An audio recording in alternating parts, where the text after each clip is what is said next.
Coming up this week, but love your enemies.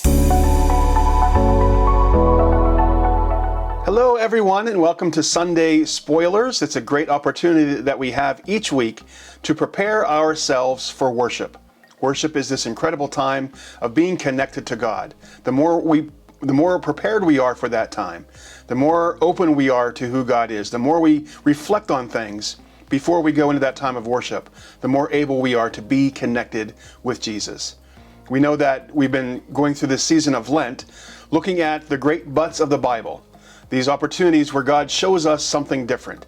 But God shows us something else. God shows us something beyond what we can see. So we've been looking at those ideas of what that means. What kinds of things are they? How is God showing us a new perspective? How is God calling us to go down a new road? We've looked at forgiveness, we've looked at fear, we've looked at loneliness. And this week we're going to look at the idea of loving our enemies. It's a tough one. This is a really hard one to do. You know, we talk about forgiveness being hard. This is right up there, if not harder than forgiveness, to love our enemies, because it seems to go against everything that we feel natural. You know, the word that's used for enemy in Greek can also mean the one who is hated. You know, we don't think of loving and hating being together. We love the ones we hate. The reason why we hate somebody is because we hate them. We don't love them. That's the whole point in our minds. But Jesus, as he often does, shifts our thinking. Jesus shows us a new perspective. Jesus helps us to see a new path.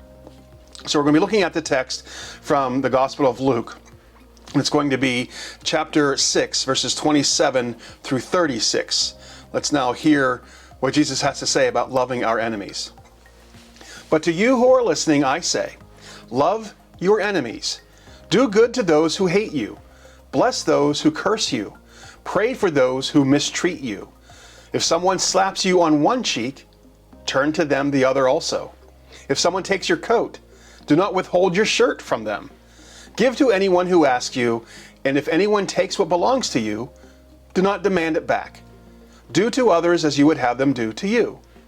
If you love those who love you, what credit is that to you? Even sinners love those who love them. And if you do good to those who are good to you, what credit is that to you? Even sinners do that. And if you lend to those from whom you expect repayment, what credit is that to you? Even sinners lend to sinners, expecting to be repaid in full. But love your enemies, do good to them, and lend to them without expecting to get anything back. Then your reward will be great, and you will be children of the Most High, because he is kind to the ungrateful and wicked. Be merciful, just as your Father is merciful. There's a whole string of things in here that are, I think, examples of ways to act, ways to behave when we're dealing with someone that we hate, or someone that we don't feel that great about, someone that maybe has done something to us that we might want to get revenge on.